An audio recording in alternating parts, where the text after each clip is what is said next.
बात करते हैं, बड़ी इंपॉर्टेंट ये भी है। और जब कौमी शाहराह बंद होती है तो फिर आपके पास क्या रास्ता रहता है कि आप हवा से यानी बाई एयर सफर करें। और जब भी इस तरीके की नेशनल ट्रेजेडी हुई है, जब भी इस तरीके की आफात सामने आई है कि कौमी शाहराह 5-6 दिन मुसलसल बंद रहा, तो हवाई जहाज मालिकान या हवाई जहाज कंपनियों के जो मालिकान हैं उन्होंने मनमानियां शुरू की है और एक बार फिर जम्मू कश्मीर के अंदर आना दर्दसर बना है।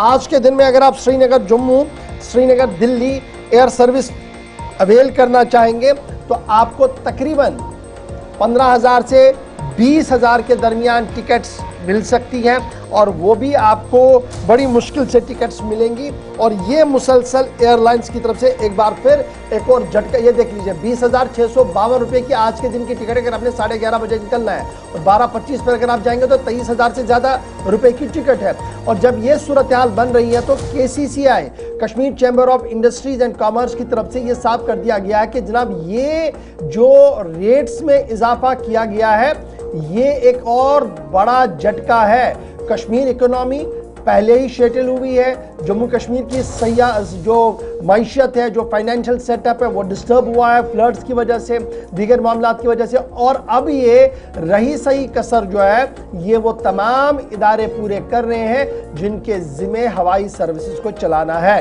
पार्लियामेंट की स्टैंडिंग कमेटी के जो रिपोर्ट्स हैं और जो बातें हैं उन्हें नज़रअंदाज किया जा रहा है, लेकिन फ़िलहाल पैसेंजर्स के लिए जो फेयर हाइक है वो बहुत ज़्यादा बड़ा बना है। अगर आपने दिल्ली से दुबई जाना है तो इतने पैसे में आप दुबई का टिकट निकाल सकते हैं, लेकिन अगर श्रीनगर आना है तो आपको 3 बार सोचना होगा। अगर इतना हाइक हो जाएगा रेट्स में तो बाई एयर कितने सयाह पाएंगे, क्या कुछ होगा, एक बड़ा सवाल होगा। लेकिन सीधे श्रीनगर भी चलेंगे, सईद इरफान फाजिल भी हमारे साथ ज्वाइन किए हुए हैं।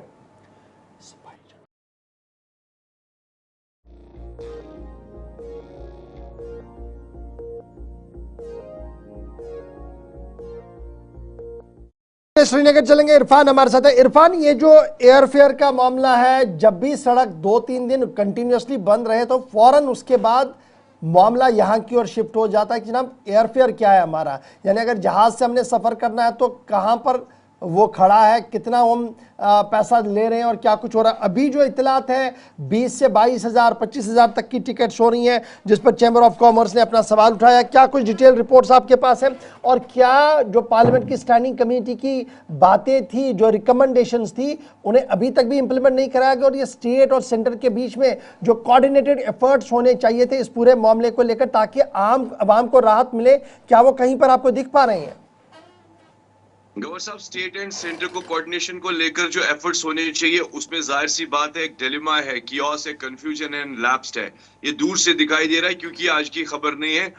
पिछले 20 साल से हम भी टेलीविजन पर इस खबर को शाया कर रहे हैं और ये हर साल मैं कह सकता हूं कि कश्मीरियों को खास तौर पर kind of A hostage of airlines कह सकते हैं, क्योंकि जब भी हाईवे क्लोजर के मामला सामने नजर आते हैं तो जाहिर सी बात है जब कश्मीरी को बाहर जाना है, जिस तरीके से यहाँ लोग रहते हैं, चाहे वो पढ़ाई लिखाई के लिए जा रहे हैं, चाहे वो बिजनेस के लिए जा रहे हैं या कोई पेशेंट दिमागदार जिस बेचारे को इलाज करने के लिए जाना है, जो ही ये लैंडस्लाइड्स, फ्लैश फ्लड्स के मामले, हाईवे को लेकर क्लोजर्स, तो बस एयरलाइंस के जो फेयर्स है श्रीनगर, मुंबई, दिल्ली या आसमान छू जाते हैं। इसमें आप देख लीजिए 15,000, 17,000, 21,000 रुपए का फेयर, जो कि आपने खुद कहा कि दुबई रिटर्न 21,000 जो है वो फेयर मिलता है।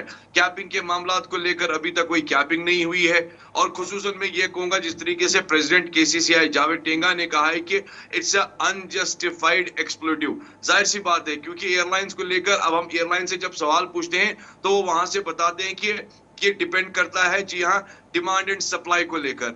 जब आपकी सीटें ज्यादा बुक हो जाती है उसके बाद जी हाँ ऑटोमेटिकली जो प्राइस है वो बढ़ जाता है। आप पहले से ही बुक कर लीजिए सीट्स, क्योंकि सीट्स लिमिटेड रह जाती है, चाहे वो बिजनेस को लेकर हो चाहे वो आम इंसान को लेकर हो। मगर मुझे बताइए खुदारा अगर इस पहले जो एयरलाइंस की कंपनीज है उसमें कितने सारे ऐसे टेक्निकल फॉल्ट चल रहे हैं। आपने देखा कि एक साइड से ये एयरफेयर हाइक कर रहे हैं, दूसरे साइड से आप देखिए जहाज में ट्रेवल करना भी मुश्किल हो गया है।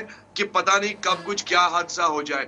कभी इंजन फेलियर्स के मामला आते हैं, कभी वहां पर जी हाँ टायर्स के मामला फेलियर के आते हैं। तो कह सकते हैं technically even they are not sound, मगर अदर साइड वो लोग काफी ज्यादा मौके पर चौके मारने की आदत होगी। तो यहाँ पर स्टैंडिंग कमेटी को खास तौर पर एक कैपिंग के मामला को सामने लाना चाहिए। और टिकट्स के मामला को लेकर अभी देखिए ट्रेन तो स्टार्ट हो गई, एक्सपेक्टेशन है कि जम्मू श्रीनगर ट्रेन चलेगी डायरेक्ट या दिल्ली से चलेगी। आप देख लीजिएगा उसके बाद ऑटोमेटिकली मुझे लगता है कि जाहिर सी बात है जब ये सिस्टम कंप्लीट फुल फ्लेजेड हो जाएगा फिर इन एयरलाइंस को इन पर जरूर घास गिरेगी। उस वक्त इनको समझ आएगा, फिर इनको समझ आएगा कि चलिए बहुत शुक्रिया। यानी दिन दाड़े लूटा जा रहा है है। क्योंकि श्रीनगर जम्मू कौमी शाहराह बंद है और वाहिद रास्ता बाई एयर रहता है। तो इसमें हर बार यही देखने को मिलता है, जब भी इस तरीके की सिचुएशन हो तो आनन फानन में रेट्स बढ़ जाती है। और अभी भी यूनियन सिविल एविएशन मिनिस्ट्री ने इस पूरे मामले पर कोई कैपिंग नहीं की है कि इस तरीके से दो दो हाथों से ना। अब दुकानदार अगर इस तरीके का करे तो बैक वक्त कार्रवाइयाँ होती है कि जनाब ब्लैक मार्केटिंग हो रही है और ब्लैक मार्केटिंग पर हर तरफ से काम होता है। यहाँ पर ब्लैक मार्केटिंग हो रही है तो लेकिन काम नहीं हो रहा है। ये बड़ा सवाल है कि क्या व्हाइट कॉलर ब्लैक मार्केटिंग को आप लीगल मानते हो और ये छोटे दुकानदार जो ब्लैक मार्केटिंग करते हैं इसको आप जुर्म मानते हो, तो बड़ा सवाल है। तो ये जनाब बड़ा इंपॉर्टेंट मामला था जो हमने आपके सामने रखा, इस उम्मीद के साथ कि मरकजी हुकूमत, रियासती इंतजामिया इस पूरे मामले को देखे और मसले का हल निकालने की कोशिश करें।